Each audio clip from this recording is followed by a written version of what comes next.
தங்கள் வணக்க வழிபாடுகளை நிறைவேற்றுவது போலவே தங்களுக்கு மத்தியிலே செய்து கொள்கின்ற ஒப்பந்தங்களையும் நிறைவேற்ற வேண்டும். அந்த ஒப்பந்தங்களிலே தலையான ஒப்பந்தம் திருமணத்தின் மூலமாக நாம் செய்து கொள்கிற ஒப்பந்தம். இதை ஆண்களும் பெண்களும் கவனமாக செயல்படுத்த வேண்டும் என்று நாம் பார்த்து வருகிறோம். அந்த தொடரிலே இல்லற வாழ்க்கையிலே அடியெடுத்து வைக்கக்கூடிய ஆண்களும் பெண்களும் ஒருவரோடு ஒருவர் மகிழ்ச்சியாக வாழ்வதற்கும் இஸ்லாம் வழங்கிய அந்த உரிமைகளை பேணுவதற்கும் அந்த ஒப்பந்தத்தை நிறைவேற்றுவதற்கும் எவ்வளவுதான் ஆர்வம் காட்டினாலும் அதுக்கு தடையாக இருப்பவர்கள் யார் என்று பார்த்தால் அந்த குடும்பத்தில் இருக்கிற பெரியவர்கள். கல்யாணம் பண்ணி சந்தோஷமாக இருப்பதற்காக திருமணம் செய்கிறார்கள் என்றால் அந்த சந்தோஷத்தை அவர்கள் அடைகிற வகையில் பெற்றோர்கள் ஒத்துழைப்பாக இருக்க வேண்டும். அதெல்லாம் ஒப்பந்தத்தினுடைய ஒரு விதியில அந்த பையன் செய்ய வேண்டி இருக்கிறது என்று பெற்றோர்கள் எடுத்துக்கொள்ளாம இதை ஒரு போட்டியாகவே எடுத்துக்கொள்கிற காரணத்தினால தான் அவங்களுக்குள்ள இந்த அந்யோன்யம் எல்லாம் சிதைந்து போவதை பல குடும்பங்களை நம்ம பார்க்கிறோம். கணவன் மனைவியாக இல்லற வாழ்க்கையில் நுழையக்கூடியவர்கள் அந்த இரவு நேரத்தில் அவர்கள் தனிமையில் விடப்படுவதை தவிர மற்ற நேரங்களில் அவர்கள் கொஞ்சுவதோ அவர்கள் சந்தோஷமாக இருப்பதோ ஒருவரை ஒருவர் மகிழ்ச்சி படுத்தக்கூடிய வகையில் நடந்து கொள்வதோ இந்த பெற்ற தாய்க்கும் தந்தைக்கும் வெறுப்பாக தோன்றுகிறது.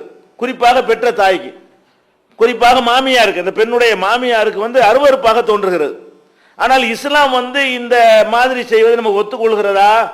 ஒரு அநியாயம் செய்வதை, உடன்படிக்கைக்கு எதிராக நடப்பதை ஒத்துக்கொள்வதா என்றால் நிச்சயமாக இல்லை. இப்ப நபிகள் நாயகம் ஸல்லல்லாஹு அலைஹி வஸல்லம் அவர்கள் தங்களுடைய வாழ்க்கையில எப்படியெல்லாம் மனைவிமாரோடு நடந்தார்களோ அந்த மாதிரி உங்களுடைய குடும்பங்களை நடத்த முடியுதா? நீங்க விரும்புறீங்க, எந்த விதமான விதிமுறையும் போடாவிட்டாலும் கூட இயற்கையாகவே அந்த இளம் தம்பதிகள் சந்தோஷமாக இருப்பார்கள். ஒருவரை ஒருவர் மகிழ்ச்சி படுத்தக்கூடிய எல்லா காரியங்களையும் செய்வார்கள். ஆனா என்ன நடக்கிறது என்று பார்த்தால் தாயாருக்கு ஒரு பையன் பயப்படுறான். என்ன பயப்படுறான்? நம்ம மனைவியோட பேசினா தப்பா நினைப்பாங்களோ, சந்தோஷமா இருந்தா தப்பா நினைப்பாங்களோ, ஒன்னா போய் சாப்பிட்டா தப்பா நினைப்பாங்களோ என்று நினைக்கிற அளவுக்கு பெற்றோர்கள் அவங்களுடைய சந்தோஷத்துக்கு குறுக்க நிற்கிறார்கள். அந்த ஒப்பந்தத்தை செயல்படுத்துவதற்கு தடையாக நிற்கிறார்கள். இப்ப நபிகள் நாயகம் ஸல்லல்லாஹு அலைஹி வஸல்லம் அவர்கள் அவங்களை பற்றி ஆயிஷா நாயகி சொல்கிறார்கள், நானும் ரசூல் ஸல்லல்லாஹு அலைஹி வஸல்லம் அவங்களும் கடமையான குளிப்பை ஒன்றாக சேர்ந்துதான் குளிப்போம் என்று ரசூல் ஸல்லல்லாஹு அலைஹி வஸல்லம் அவர்களுடைய வாழ்க்கையை பற்றி ஆயிஷா நாயகி சொல்கிறார்கள். இந்த மாதிரி சேர்ந்து இருவரும் சேர்ந்து குளித்தல் என்பதை உங்க குடும்பங்களை கற்பனை செய்ய முடியுமா? இந்த குடும்ப அமைப்புகள்ல அவர்கள் கணவன் மனைவியாக மாத்திரம் தனியாக இருப்பார்களே ஆனால் அது அவங்களுக்கு பிரச்சனை இல்லை. ஆனா ஏன் அதை செய்ய முடியல? ஏனென்றால் இந்த பெற்றோர்கள் ஒரு அருவருப்பான காரியமாக விளங்கி வைத்திருக்கிறார்கள். இது எப்படி சேர்ந்து குளிக்கிறது, அது என்னது என்று ஒரு பெரிய தவறான மார்க்கத்தில் தடை செய்யப்பட்ட ஒரு காரியத்தை செய்யறது போல இன்றைக்கு இருக்கிற காட்சியை பார்க்கிறோம். சமீபத்தில் மலேசியாவில் அதிகமான விவாகரத்துகள் நடந்த பொழுது ஒரே ஒரு பகுதியில் மாத்திரம், பினாங்கில ஒரு பகுதியில் மாத்திரம் விவாகரத்து நடக்கிறது இல்லை. எல்லாம் முஸ்லீம் நாடு, முஸ்லீம்கள் அதிகமாக வசிக்கக்கூடிய ஒரு நாடு. ஒரு 2 வாரத்துக்கு முன்னாடி இந்த செய்தி பேப்பர் எல்லாம் நீங்க பார்த்திருப்பீங்க. அதுல என்ன சொல்றான்னு கேட்டா, அந்த ஏன் அங்க மட்டும் விவாகரத்து கம்மியா இருக்குன்னு கேட்டா அவங்க சேர்ந்து குளிக்கிறத வழக்கமா வச்சிருக்கிறாங்க. அந்த பகுதியில் மாத்திரம் தம்பதிகள் சேர்ந்து குளிப்பார்கள். சேர்ந்து குளிக்கிற காரணத்தினால அவர்களுக்கு மத்தியில் ஒரு இணக்கம் ஏற்படுகிறது. ஏன் ஏற்படுதுன்னா உள்ள போக தேவையில்லை, அனுபவ ரீதியாக அவர்கள் என்ன செய்யறாங்க, அந்த ஆய்வை மேற்கொண்டு சொல்கிறார்கள். அப்ப நபிகள் நாயகம் ஸல்லல்லாஹு அலைஹி வஸல்லம் அவர்களுடைய அந்த வழிகாட்டுதலும் இன்றைக்கு மனோதத்துவ ரீதியாக கண்டுபிடிக்கப்பட்ட முடிவுகளும் அவங்களுடைய இல்லற வாழ்க்கை சந்தோஷமாக செல்வதற்கு, பிரிவினை வராமல் செல்வதற்கு இது ஒரு காரணம் என்று கண்டுபிடித்திருக்கிறார்கள். இது செய்ய விடுவாங்களா? அவர்கள் செய்ய மறுக்க மாட்டாங்க. இந்த பையனை சொன்னா ரெடின்னு சொல்லுவான், அவங்களும் ரெடின்னு சொல்லுவாங்க. ஆனா இங்க பிரச்சனை எங்க இருக்கிறது? பெற்றோர்கள் குறுக்க நின்று கொண்டு அதெல்லாம் செய்யக்கூடாது என்று சொல்லுகிற காட்சியை பார்க்கிறோம். நபிகள் நாயகம் ஸல்லல்லாஹு அலைஹி வஸல்லம் அவங்களை பற்றி ஆயிஷா நாயகி சொல்றாங்க, நான் ரசூல் ஸல்லல்லாஹு அலைஹி வஸல்லம் அவர்களுக்கு நான் தலைவாரி விடுவேன். தலையை ரசூல் ஸல்லல்லாஹு அலைஹி வஸல்லம் அதிகமான முடி வச்சிருப்பாங்க. அப்ப தலையை வாரி விடுறது அவங்களே வாரி கொள்ளலாம். ஒரு ஆம்பளைக்கு அவர் தலையை வாரிக்கிற முடியாதா? வாரி கொள்ளலாம். இருந்தாலும் இதெல்லாம் ஒரு இணக்கத்தை ஏற்படுத்தும் என்பதற்காக வேண்டி நபிகள் நாயகம் ஸல்லல்லாஹு அலைஹி வஸல்லம் அவங்களும் அந்த மனைவிட்ட தலையை வாரி விட சொல்லுவாங்க, மனைவியின் தலைவாரி விடுவாங்க. எந்த அளவுக்கு என்று சொன்னால் ஆயிஷா நாயகி சொல்றாங்க, நான் மாதவிடாயா இருக்கிற நேரத்தில் கூட நபிகள் நாயகம் ஸல்லல்லாஹு அலைஹி வஸல்லம் அவர்களுக்கு நான் தலைவாரி விடுவேன் அப்படின்னு சொல்றாங்க. நபிகள் நாயகம் ஸல்லல்லாஹு அலைஹி வஸல்லம் பள்ளி வாசல்ல ஏத்திகாப் இருப்பாங்க. பள்ளி வாசல்ல ஏத்திகாப் இருக்கும் பொழுது பள்ளி வாசல்ல வீடு பக்கத்து பக்கத்துல தான், ஒரு ஒரு வாசல் தான் இருக்கும். அந்த பக்கம் வீடு, இந்த பக்கம் பள்ளி வாசல். அப்ப ரசூல் ஸல்லல்லாஹு அலைஹி வஸல்லம் தலையெல்லாம் கலைஞ்சு போயிருமா, தலையை சீவுறதுக்காக வேண்டி என்ன செய்வாங்க, தலையை வந்து உள்ள நீட்டுவாங்க. வீட்டுல இருந்து நான் வந்து தலையை வாரி விடுவேன், ஆயிஷா நாயகி சொல்றாங்க. அப்ப இதெல்லாம் வந்து பொது இடத்துல கூட நடக்கிறது. பள்ளி வாசல்ல கூட என்ன செய்யற இந்த காரியங்கள்லாம், தலையை சீவுறது என்பது, தலை வாரி விடுதல் என்பது ஒரு மனைவி கணவனுக்கு தலை வாரி விடுதல் மாதிரியான ஒரு காரியம் செய்யறது இன்னைக்கு சமூகத்தில் நடக்குமா? உங்க வீட்டுக்குள்ள உங்களுக்கு செஞ்சா என்ன ஆகும்? உங்களோட கூட பிறந்தவர்களும் உங்களுடைய பெற்றோர்களும் ஒரு மாதிரியாக ஒரு எடுத்துக்கொள்றாங்களா இல்லையா? அப்ப இதெல்லாம் உங்களுக்கு கிடைக்கக்கூடிய சந்தோஷங்கள், இதெல்லாம் அந்த குடும்பத்தில் விரிசல் இல்லாம சந்தோஷமாக செல்வதற்கு காரணமா இருக்கு. இதையெல்லாம் தடுக்கக்கூடியவர்களாக பெற்றோர்கள் இருக்கிற காட்சியை நம்ம பார்க்கிறோம். அப்ப இதெல்லாம் இருந்தா எப்படி அவங்க சந்தோஷமா இருப்பாங்க? எதுக்கு நீங்க கல்யாணம் பண்ணி வச்சீங்க? நம்ம பையன் மகிழ்ச்சியா இருக்கணுங்கிறது தானே கல்யாணம் பண்ணி வச்சீங்க. இவங்க என்ன நினைக்கிறாங்கன்னா, ஒரு மருமகளை தங்களுக்கு போட்டின்னு நினைக்கிறாங்க. எப்படி மருமகள் எப்படி தாய்க்கு போட்டியாக முடியும்? தாயுடைய இடத்தை ஒரு காலத்திலையும் எந்த ஒரு பெண் அடைய முடியாது.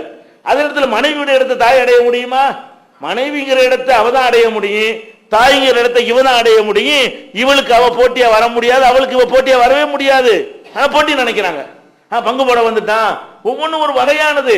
தாய் தாய் பாசங்கிறது வேற, சகோதர பாசங்கிறது வேற, கணவன் மனைவி பாசங்கிறது வேற. ஒவ்வொன்றும் ஒவ்வொரு வகையானதாக இருக்கும் பொழுது ஒண்ணுக்கு ஒண்ணு போட்டி நினைக்க கூடாது. ஒரு மனைவி இருக்கும், இன்னொரு மனைவி வந்தா வேண்டாம் போட்டின்னு சொல்லலாமே தவிர தாய் மருமகளும் போட்டியா? இவர்கள் அப்படி நினைக்கிறார்கள். அப்ப அந்த மாதிரி நினைத்துக் கொண்டு இதெல்லாம் தடுக்கக்கூடிய காட்சியை பார்க்கிறோம். நபிகள் நாயகம் ஸல்லல்லாஹு அலைஹி வஸல்லம் உங்களுக்கு நான் நறுமணம் பூசி விடுவேன். ஆயிஷா நாயகி சொல்றாங்க, நீங்க நறுமணம் பூச முடியுமா வீட்டில் உட்காந்துக்கிட்டு? கணவனுக்கு மனைவி போய் நறுமணம் பூசினா என்னமோ பயங்கரமான பாரதூரமான ஒரு தப்பு செய்யற மாதிரி அந்த தாய் நினைக்கிறாங்களா இல்லையா? இதெல்லாம் சாதாரணமாக செய்யலாம், பெரிய விஷயமே கிடையாது.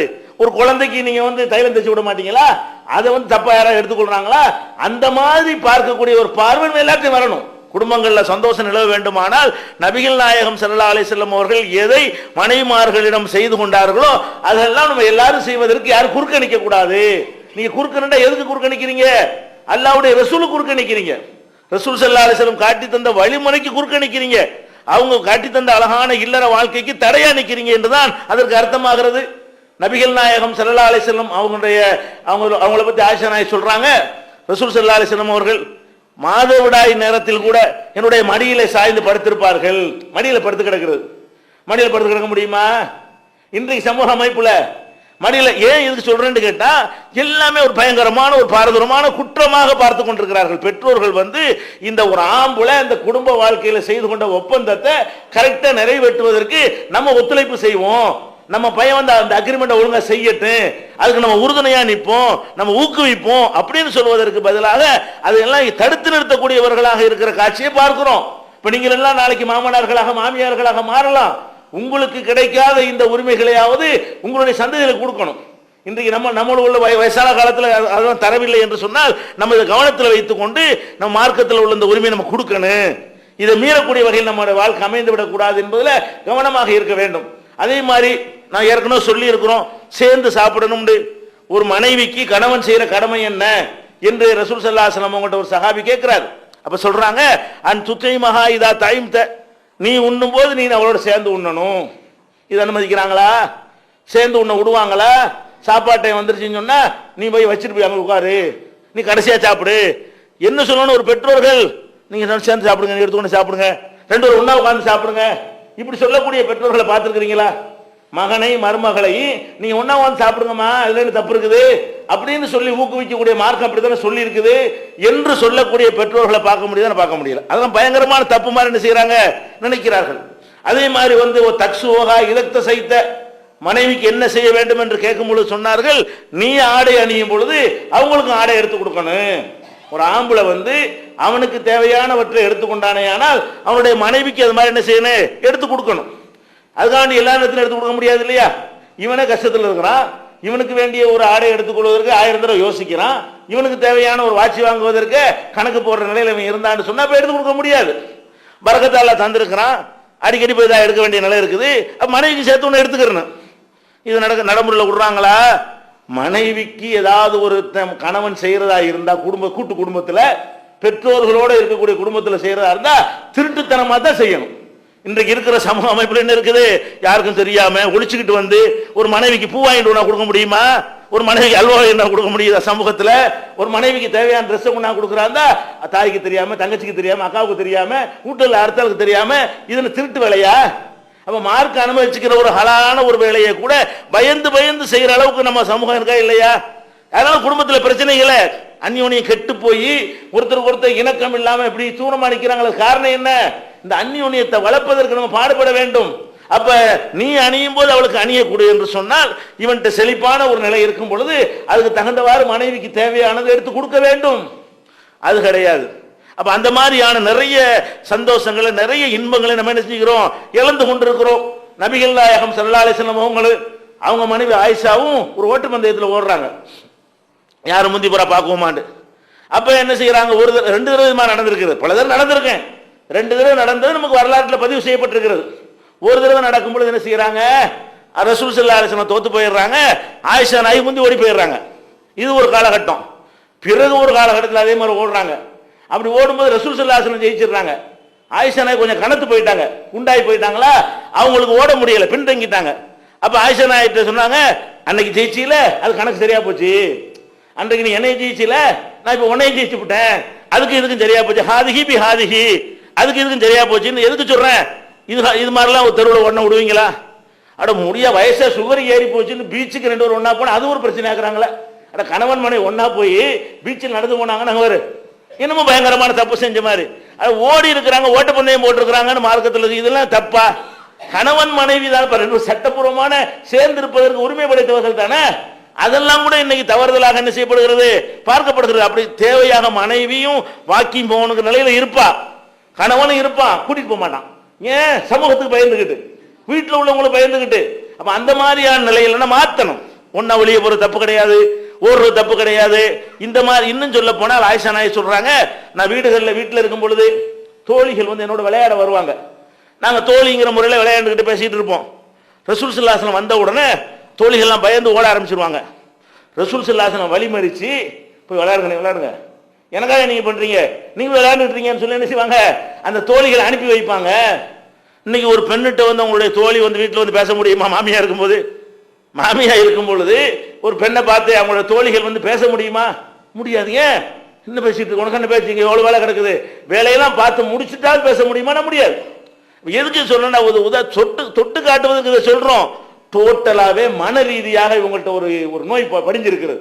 நம்ம தமிழகத்தில் இந்தியாவில் இருக்கிற மாமியார்மார்கள்ட்ட எல்லாத்தையுமே மனோ ரீதியாக ஒரு நோய் படிந்து. என்ன நோய் அது? அத மருமக வந்து மகனை நம்மகிட்ட பிரிக்கிறதுக்கு வந்திருக்கிறா. அந்த நோய் என்ன நோய் படிஞ்சிருக்குது? இவ வந்தா மகனுடைய அன்பு குறைஞ்சு போயிடும், மகனுடைய பாசம் குறைஞ்சு போயிடும், அது பிரிக்கிறதுக்கு தான் வந்திருக்கு. அப்ப கல்யாணம் பண்ணாம வச்சிருக்க வீட்லயே, அப்புறம் கல்யாணம் பண்ணி வச்சுக்க சந்தோஷப்பட்டிய, பொண்ணை போய் தேடினீங்க, அதுக்காக பாடுபட்டிய. அப்ப எதுக்கு பண்ணீங்க? உங்க கணவர் எப்படி இருந்தாரு அப்படி பார்க்கணுமா இல்லையா? உங்க பையனை பத்தி நினைக்கிற மாதிரி நீங்க என்ன செய்யணும்? உங்க கணவர் எப்படி இருந்தாரு, உங்களோட தானே இருந்தாரு, அவங்க தாயில மடியில முடிச்சு வச்சுக்கிட்டாங்க. அப்ப அந்த மாதிரி நீங்க எவ்வளவு ஏங்கிருப்பீங்க? ஒவ்வொரு மாமியார்மார்களும் உங்க கணவன்மார்களோட உங்க மாமியார் சேர்ந்திருக்க விடாமல் தடையா இருந்தார்களே, இடைஞ்சலா இருந்தார்களே, அப்போலாம் எவ்வளவு மன வருத்தப்பட்டிருப்பீங்க, எவ்வளவு சங்கடப்பட்டிருப்பீங்க. இந்த மாதிரி இந்த மாமியா பண்றாங்களே, அதை எப்படி நீங்க செய்யலாம்? அப்ப உங்களுக்கு இழைக்கப்பட்டது அநியாயமாக உங்களுக்கு தெரிகிறது. உங்க கணவன் சந்தோஷமாக ஒரு பொருளை வாங்கி ஒளிச்சு கொண்டாந்து தரும் பொழுது திருட்டுத்தனம் செய்யற மாதிரி உங்க மனசு எவ்வளவு பெரிய பாதிப்பு ஏற்படுது. அந்த மாதிரி எல்லாம் இல்லாம இருக்கணும்னு சொன்னா மன ரீதியா மனசை மாத்தணும். இது மார்க்கத்தில் நம்ம இஸ்லாத்துல இஷ்டத்துக்கு வாழ்ற ஒரு சமுதாயம் அல்ல. இது அல்லாஹ் ரசூல் சொல்லி தந்த ஒரு நெறிமுறையில வாழக்கூடிய ஒரு சமுதாயம்.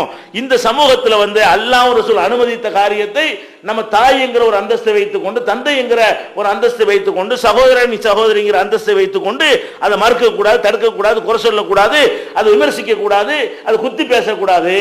இதுதான் இன்னைக்கு ஒப்பந்தங்களா ஆண்கள் நிறைய பேர் மீறுவதற்கு காரணமா இருக்கிறது. அவங்க செய்ய ஆசையா இருக்கிறாங்க, தயாரா இருக்கிறாங்க. இஸ்லாம் சொல்லக்கூடிய வகையில மனைவிமார்களை மகிழ்ச்சியோடு வைத்திருக்க எல்லா ஆம்பளையும் ரெடியா இருக்கிறாங்க. எங்க பிரச்சனை வருதுன்னு கேட்டா அவங்களை பெற்றவர்களால் பிரச்சனை வருகிறது. அது வந்து வெறுக்கிறார்கள். வெறுத்தாங்கன்னா எதை வெறுக்கிறாங்க? மார்க்கத்தை வெறுக்கிறாங்க, அல்லாஹ்வுடைய ரசூலை வெறுக்கிறாங்க, ரசூல் காட்டின உரிமையை மறுக்கிறாங்க. இஸ்லாத்துக்கு எதிராகத்தான் அந்த போக்கு இருக்கிறது என்பதை அவர்கள் என்ன செய்யணும்? புரிந்து கொள்ள வேண்டும். அப்ப இது மாதிரியான ஒரு சந்தோஷங்களை எல்லாம் கை கொள்வதற்கு பெற்றோர்கள் குறுக்கே இருக்கக்கூடாது என்பதை தெரிந்து கொள்ள வேண்டும். அடுத்ததாக இந்த கணவன்மார்கள் மனைவிட்ட நடக்கிற அந்த உரிமையை பற்றி கேட்கிற ஹதீஸ்ல இன்னும் ரசூல் ஸல்லல்லாஹு அலைஹி சொல்றாங்க, ஒலா தல்ரிபில் வஜ்ஹ, எந்த ஒரு காரணத்தினாலையும் மனைவியை நீ முகத்தில் அடிக்கக்கூடாது. மனைவியோடு நடந்து கொள்ளக்கூடிய விதங்கள்ல ஒன்று என்ன, எதுக்கு கன்னத்தில் அரைஞ்சிடுறது, எதுக்கு எடுத்தாலும் என்ன கோவம் வந்துருந்தா கன்னத்தில் அரைஞ்சும் போது அடிக்கலாமா, எதுக்கு அடிக்கலாம், அடிக்கலாம், ஒரே ஒரு விஷயத்தை அடிக்கலாம். ஒரே ஒரு பெண்களை அடிக்கிறதாக இருந்தால் ஒரே ஒரு காரணத்துக்கு மட்டும்தான் நீங்க அடிக்கலாம். என்ன காரணம், இல்லா ஐயத்தின ஹஜ்ஜத்துல் விதாவுல, கடைசி ஹஜ்ஜில நபிகள் நாயகம் ஸல்லல்லாஹு அலைஹி வஸல்லம் சொன்னாங்க, லைஸ தம்லிகூன மின்ஹுன்ன ஷைஆ, பெண்கள்கிட்ட உங்களுக்கு எந்த ரைட்டும் கிடையாது, எதை தவிர இல்லற வாழ்க்கையில் ஈடுபடுவதை தவிர உங்களுக்கு எந்த ரைட்டும் கிடையாது, உரிமை கிடையாது அப்படின்னு சொல்லிவிட்டு ஒரே ஒரு நேரத்தில் என்ன செய்யறாங்கன்னா, இல்லா ஐயத்தின பிஃபாஹிஷத்தின் முபையினா, தெளிவான அருவருக்கத்தக்க செயலை அவர்கள் செய்தாலே தவிர, அருவருக்கத்தக்க செயல்னா என்ன, விபச்சாரம் அர்த்தம் கிடையாது, அதுக்கு தூண்டுற விதமாக, அதுக்கு நெருக்கமாக அந்த மாதிரியான ஒரு அருவருப்பான ஒரு ஆள்கிட்ட பேசிக் கொண்டிருப்பது, அருவருப்பான முறை ட்ரெஸ் அணிவது, அடுத்தவர்களுக்கு காட்சி பொருளாக ஆவது, இது மாதிரியான ஒரு அசிங்கம், அசிங்கம்னு ஆபாசம் இருக்குல்ல, ஃபாஹிஷான ஆபாசம், வெளிப்படையான ஆபாசமான நடந்தாலே தவிர உங்களுக்கு ரைட்டு கிடையாது. ஆபாசமா நடந்தா தான் இஸ்லாம் என்ன சொல்லுதுன்னா, ஃபஹ்ஜுருஹுன்ன ஃபில் மலாஜி, நீ ஆபாசமா உடை அணிந்திருக்கிறாய், ஆபாசமா பேசுகிறாய், எப்ப பார்த்தாலும் போன்ல யார்கிட்ட பேசிக்கொண்டே இருக்கிறாய், அதனால உன்னோட எனக்கு சந்தோஷமா இருக்க முடியாது என்று சொல்லி அவர்களை படுக்கையிலிருந்து நீங்கள் விலக்கி வையுங்கள். எப்ப, சும்மா உப்பு போடாததுக்கும் சோறாக்காததுக்கும் ஏத்து பேசுனதுக்கெல்லாம் அது செய்யக்கூடாது. பொம்பளைங்கிற முறையில் இத்தனை பஞ்சாயத்துகள் வரும். இன்னைக்கு கூட பேப்பர்களை நீங்க படிச்சா பார்க்கலாம். அதாவது வருஷத்துக்கு ஆண் பெண் தகராறு வர்றதை பத்தி சர்வே எடுக்கிறாங்க. ஒரு 1000 பேர் ஆம்பளைட்டு 1000 பொம்பளைட்டு சர்வே எடுக்கிறான்.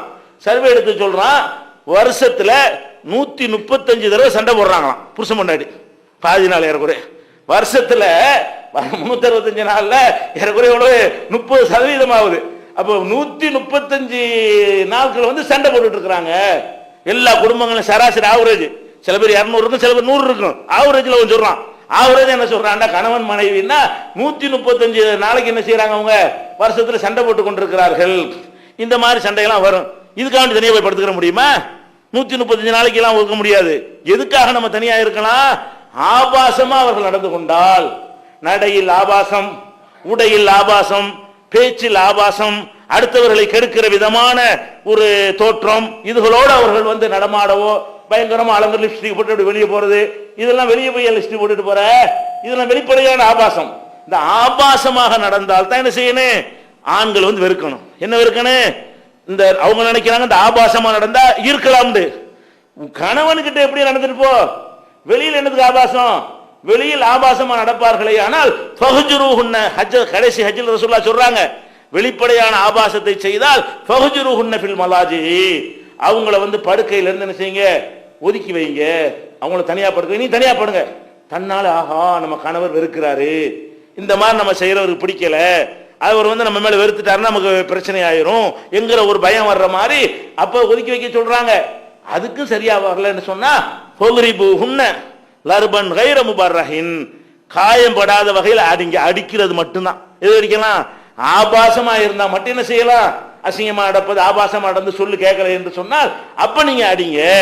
ஃபைன் அதானகும் ஃபலா தபு அலைஹின்ன சபீலா, அவர்கள் கட்டுப்பட்டுக்கிட்டார்களே, ஒத்துக்கொண்டார்களே ஆனால் அவர்களுக்கு எதிராக வேற எந்த மார்க்கத்தையும் தேடாதீர்கள்.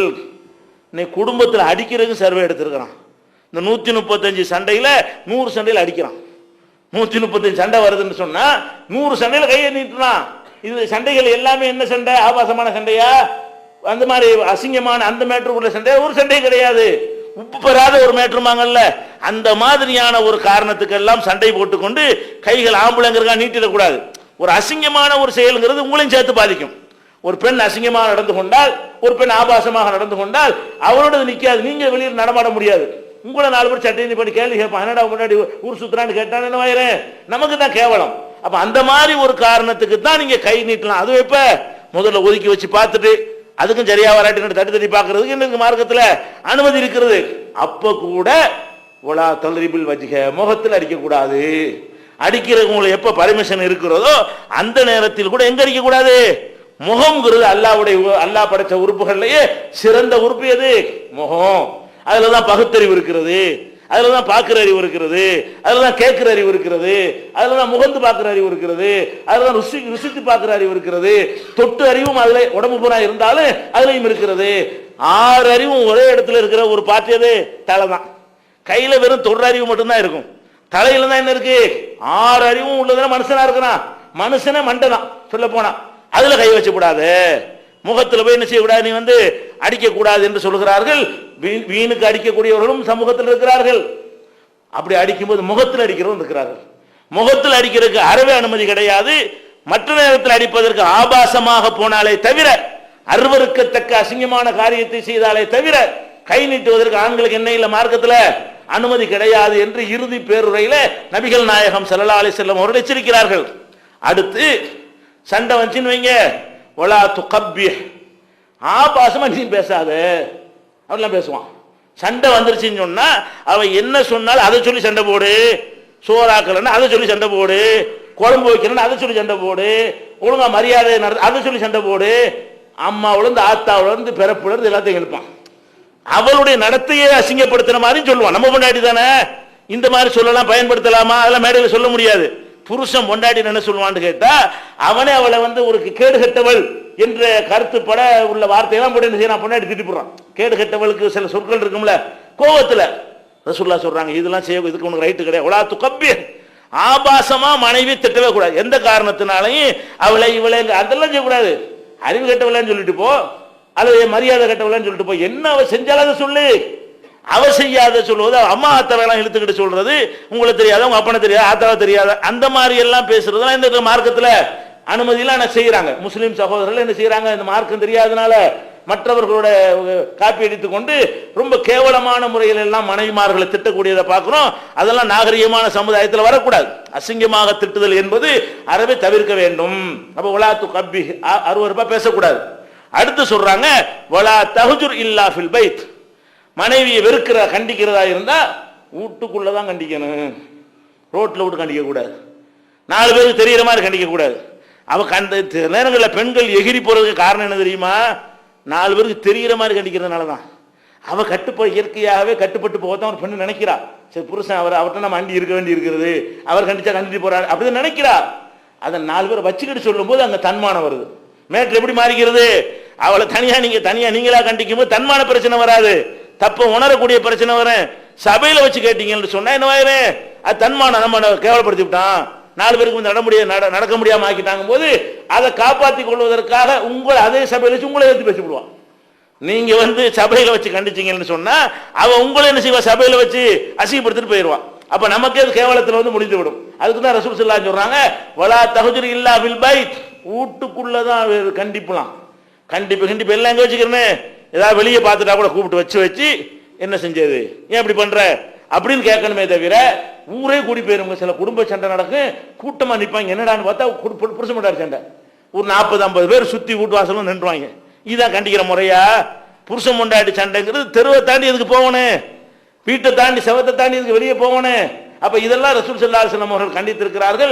இந்த ஒரு அடிப்படை நம்ம என்ன செய்யணும், கவனமாக புரிந்து கொள்ள வேண்டும். இதெல்லாம் இஸ்லாம் வந்து பெண்களை நம்ம நடத்துவதற்காக வேண்டி கற்றுத்தரக்கூடிய ஒரு முறை.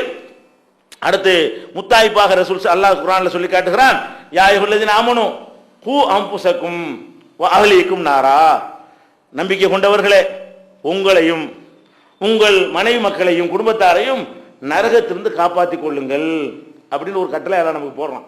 ஆம்பளைகளுக்கு அடுத்த கட்டளை என்ன, மனைவிமார்களை நரகத்திலிருந்து காப்பாற்றுகிற கடமை யாருக்கு இருக்குது, கணவன்மாருக்கு இருக்கிறது. நெருப்புல உழுவும் போது போய் காப்பாத்துறீங்கல்ல, அதே மாதிரி தான். எப்படி காப்பாத்தனே, நரகத்துக்கு போற செயலை செய்யறாங்களா, ஆடல் பாடல்ல மூழ்கி இருக்கிறாங்களா, டிவியை கதின்னு கிடக்குறாங்களா, வேற மாதிரியான தப்பு தண்டாக்கள்ல போறாங்களா என்பதையெல்லாம் கண்காணித்து சரி பண்ண வேண்டிய பொறுப்பு யாருக்கு இருக்கிறது, நமக்கு இருக்கிறது. மனைவி தானே செஞ்சுட்டு போறாங்கன்னா அது மார்க்கத்தில் கிடையாது. அப்ப உங்களுடைய குடும்பத்தையும் உங்களுடைய மனைவி மக்களையும் என்ன செய்யுங்க, நரகத்திலிருந்து காத்துக் கொள்ளுங்கள் என்று இஸ்லாம் சொல்ற காரணத்தினால நம்ம வாட்டுக்கு அன்பு செலுத்துறோம், முகபத்து வைக்கிறோம்னு சொல்லிட்டு அவங்களுடைய தவறுகள் அவங்களுடைய தீமைகள் கூடி சினிமா கோட்டைக்கு போறான். பார்த்த சினிமா கோட்டையில இருந்து புர்கா போட்டு புருஷன் முன்னாடி ஒன்னா வர்றாங்க. சினிமா கோட்டையில் வெளியே வருதுங்க. எப்படி வருது, இஸ்லாமிய கலரோடவே அவன் வந்து வாசல் நின்று கூட்டிட்டு வர்றேங்கிறான். நீ என்ன செஞ்சிருக்கனே, இதெல்லாம் மார்க்கத்தில் இருக்கா? உன்னை நரகத்தை நான் காப்பாற்றுவானா, உன்னை நரகத்திலோட தள்ளுவேனா அப்படின்னு சொல்லணுமா இல்லையா? மார்க்கம் தடை செய்திருக்கிற இடத்துக்கெல்லாம் அழைத்து செல்லக்கூடிய கணவன்மார்கள் இருக்கிறார்கள். மார்க்கம் தடை செய்கிற காரியத்தை எல்லாம் மனைவிக்கு செய்து கொடுக்கக்கூடிய கணவன்மார்கள் இருக்கிறார்கள். அதெல்லாம் நரகத்தில் நீங்க தள்ளுறீங்க. அல்லாஹ் நமக்கு போடுற கட்டளை என்ன? நரகத்திலிருந்து உங்களையும் காப்பாத்திக்கிறங்க, உங்க குடும்பத்தாரையும் காப்பாற்றிக் கொள்ளுங்கள் என்று அல்லாஹ் கட்டளை எடுக்கிறான். இந்த மாதிரி ஒரு கண்காணிப்பு அடுத்த நம்ம மேல சுமத்தப்பட்ட சுமை என்ன? இந்த மாதிரி ஒரு கண்காணிப்பு இருக்கிறது. அடுத்தபடியாக இன்னொரு விஷயம் ரசூல் ஸல்லல்லாஹு அலைஹி வஸல்லம் முத்தாய்ப்பா நமக்கு சொல்றாங்க, ஹைருக்கும் ஹைருக்கும் லி அஹ்லிஹி. உங்கள சிறந்தவர் யார் தெரியுமா? குடும்பத்துக்கு சிறந்தவன் தான் உங்கள சிறந்தவன். ஊர் உலகத்தில் சிறந்தவன் பேர் வாங்கலாம். பொண்டாட்டியை ஒழுங்கா நடத்திட்டு சிறந்தாள் நீ. பொண்டாட்டிக்கு தேவையான செஞ்சு கொடுத்து அவருடைய மன நிறைவாக வைத்துக்கிற தெரியாது நீ எல்லாம் சிறந்தாளா? அப்படிங்கிற மாதிரி ரசூல் ஸல்லல்லாஹு அலைஹி வஸல்லம் சொல்றாங்க, ஹைருக்கும் ஹைருக்கும் லி அஹ்லிஹி. உங்கள சிறந்தவர் யார் என்று கேட்டால், உங்க மனைவிக்கு யார் சிறந்தவரோ, குடும்பத்துக்கு யார் சிறந்தவரோ அவர் தான் உங்களில் சிறந்தவர். நான் என் குடும்பத்துக்கு சிறந்தவனாக இருக்கிறேன் ரசூலுல்லாஹ் சொல்றாங்க. நான் என் மனைவி போய் கேளு, என்னை பத்தி ஒரு குறையும் சொல்ல மாட்டாங்க. ஆனா நம்ம மனைவி மாட்ட கேட்ட வண்டி வண்டியாக சொல்லி போடுவாங்க. வெளியே சொன்னாங்கன்னா நம்ம நல்ல கையிலன்னு அர்த்தம், விளங்குதா? சொல்லாம இருந்தாங்கன்னா நல்ல கணவர்னு அர்த்தம். அப்ப நம்ம மனைவிமார்கள்ட்ட யார் நல்லவங்களாக இருக்கிறாங்களோ அவங்க தான் நல்லவர்னு சொல்ற அளவுக்கு அதை ஒரு பெரிய கடமையாக ஒரு சுமையாக நமக்கு மார்க்கம் சொல்லி தந்திருக்கிறது. இதை பேண வேண்டும். அதே மாதிரி ஹுன்ன லிபாசுல்லக்கும் வஅன்தும் லிபாசுல்லஹுன்ன, அவர்கள் உங்களுக்கு ஆடையா இருக்கிறாங்க, நீங்க அவங்களுக்கு ஆடையா இருக்கணும். ரசூல் அல்லாஹ் குர்ஆன்ல சொல்லி காட்டுறான். கல்யாணம் பண்ணிட்டீங்களா, நீங்க அவங்களுக்கு ஆடை, அவங்க உங்களுக்கு ஆடை. ஆடைனா என்ன? ஆடை இருக்கு நம்ம போடுறோம், மானத்தை மறைக்கிறதுக்கு போடுறோம், குளிர்ல இருந்து தப்பிச்சுக்கிறதுக்கு போடுறோம், வெயில்ல இருந்து தப்பிச்சுக்கிறதுக்கு போடுறோம். அதே மாதிரி கணவனுடைய மானத்தை மனைவி மறைக்கணும், மனைவியுடைய மானத்தை கணவன் காப்பாற்றணும். அப்ப மானத்தை காக்கக்கூடிய வகையில ஒருத்தர் நிக்கணும். இந்த மாதிரியான அறிவுரைகள் எல்லாம் இதெல்லாம் இந்த ஒப்பந்தத்தில் அடங்கும். இதெல்லாம் செய்ததில் அடங்குறது, ஒப்பந்தத்தில் அடங்குறது, இதெல்லாம் நிறைவேற்ற வேண்டும். அதே மாதிரி இன்னொரு முக்கியமான விஷயம் இருக்கிறது. இந்த கணவன்மார்கள் உரிமைங்கிற பேர்ல இந்த இரண்டாவது கல்யாண மேட்டரை ரொம்ப மிஸ்யூஸ் பண்றாங்க, தப்பா. அந்த விஷயத்தை நம்ம தெளிவாக மார்க்கத்தில் என்ன மாதிரியான முறையில் அது அனுமதிக்கப்படுகிறது, அதுல நீங்க பெண்களுடைய உரிமை எப்படி எல்லாம் பேணணும் என்பதெல்லாம் இன்ஷா அல்லாஹ் அடுத்தடுத்த வாரங்களில் பார்க்கலாம்.